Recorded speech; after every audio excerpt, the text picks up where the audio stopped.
au début, quand j'ai commencé, j'ai posté sur un groupe de Mons. Et donc, je dis voilà, je vais découvrir les meilleures friteries de Belgique. Quelles sont vos friteries pour vous? Le but est de le mettre sur une page Instagram. Et en 3 jours, on avait fait 400 abonnés. Parce que les gens, sur le groupe Facebook, étaient emballés. En un mois, on est arrivé à 1000 abonnés. Et ainsi de suite, ben voilà, on a atteint les 16 000. Bon, je parle juste d'Instagram. Hein. Donc, les 16 000 abonnés jusqu'à maintenant. Et j'ai vu qu'il y avait une émission belge qui est passée sur la meilleure friterie, si je me trompe pas, Sur en RTL, Wallonie. ouais. Est-ce que tu as été impliqué dedans ou pas? J'ai été impliqué donc la première saison. Malheureusement, j'ai pas été repris pour la deuxième saison, mais j'ai eu ma revanche. J'ai été pris pour le championnat du monde de la frite. Ah bah Et voilà. là, j'étais jury dedans aussi, quoi. Ok. Et je suis passé au quotidien avec Yann Barthès. Ah ouais. Donc, à ce niveau-là, j'ai pris ma revanche, quoi. Donc, j'étais Super, assez content. super. Le pire cornet de frites que tu as mangé? Ah, bon, allez, je vais dire une à Bruxelles. Mais... Voilà, une à Bruxelles était, je me rappelle, c'est plutôt une friterie. Et là, je suis tombé malade, malheureusement. Tu as commencé il y a combien de temps à te lancer dans la création de contenu du coup? Alors, comme je disais tout à l'heure, le monde de l'influence et de création de contenu a beaucoup évolué. Donc, au début, moi j'ai commencé ça donc, en août 2020, donc ça fait presque 5 ans. On parlait d'influenceurs, tu vois, on faisait une photo, on postait, on écrivait un texte, on disait notre avis sur l'établissement. Mais depuis 2022-2023, on est devenu ce qu'on appelle créateur de contenu. Ça veut dire qu'on passe, on vient, on fait des vidéos, très peu de photos, plus de la vidéo, et là on crée vraiment un contenu pour un établissement, et ça leur fait une publicité, une visibilité ou autre, quoi. Donc voilà. Et toi, tu es présent sur Insta, TikTok, Facebook, un peu tout? Alors j'ai fait ça, Facebook, TikTok, Instagram principalement. TikTok, j'essaye de comprendre, mais c'est pas évident, mais j'y suis quand même. Et tout doucement, parfois, de temps en temps, je mets une petite vidéo sur YouTube, mais c'est pas vraiment c'est chouette, ma ça. page, quoi. C'est vraiment le principal, c'est Facebook, TikTok, Instagram, quoi. Ok. Donc voilà. Ok, trop bien. Et du coup, au fil des années, forcément, tu as évolué. Mais maintenant, il y a beaucoup de monde aussi qui font des vidéos ou qui essayent de devenir créateurs de contenu, comme tu es en train de faire, en mangeant par exemple dans un restaurant, en conseillant des adresses, etc. Et comment tu as su te démarquer, toi, comment tu as su créer ton audience en fait? Alors, au début, quand j'ai commencé, alors pour vous avouer la vérité, hein, tout au début, j'ai posté sur un groupe de Mons, ça s'appelait à ce temps-là So Rejected, ou un truc comme So Girly, quoi. Et donc je dis voilà, je vais découvrir les meilleures friteries de Belgique, quelles sont vos friteries pour vous. Le but est de le mettre sur une page Instagram. Et en 3 jours, on avait fait 400 abonnés, parce que les gens, sur le groupe Facebook, étaient emballés.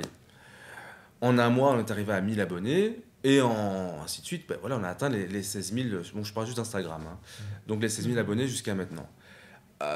Comment je suis fait pour démarquer? Ben, simplement, je parle de quelque chose qui touche à tout le monde. La frite, je pense que qu'on soit petit, adolescent, grand et adulte, on en mange tous. Maintenant, le truc qui fonctionne réellement, c'est que moi, mon audience, c'est on va dire, les 25, 30, 40, 50 ans. Les petits jeunes de 15-20 ans, ils sont plus intéressés par les snacks, les marques, les franchises comme McDo, Gomu, Black and White, ces franchises-là. Mais moi, mon audience, c'est vraiment la frite. Pourquoi? Ben parce que je vais toucher une famille qui va se dire, ben voilà, on va peut-être bien manger dans un endroit pour pas cher. Et voilà, quoi. C'est ça la force des amoureux de la frite, quoi, tout simplement. Ouais, c'est cool ça. Et t'as mis combien de temps à avoir tes 10 000 abonnés? Alors, mes 10 000 abonnés, je pense qu'on les a atteints en 2023. Donc ça m'a fallu 2 ans et demi. C'est le chiffre le plus dur à atteindre, les 10 000 ou Ouais, 5 000 non, je pense que les 10 000, c'était quand même le cap qu'il fallait passer, quoi. Et c'est vrai que t'as hâte de les passer, quoi. Quand tu vois le 999 ou 998, t'es là, ah, vas-y. Donc, alors, le jeu aussi, ça c'est horrible. C'est des gens qui se désabonnent. Et donc, Ouais. tu gagnes un abonné, mais parfois t'en perds 2, et t'en regagnes 3, mais t'en as perdu 5. Oh, et alors, quand t'arrives vraiment au 10 900, enfin, au 9 998 ou 999, tu te dis, allez, tu vois. Donc, t'as hâte, quoi. T'étais là devant le téléphone. Ah en ouais, fait, ouais. hein. Et alors, tu sais, tu dis, bon, c'est bon, là, je m'en fous, je vais gratter. Et donc, tous les gens que tu connais, vas-y, abonne-toi à moi, fais pas le chien, vas-y, abonne-toi, quoi, tu vois.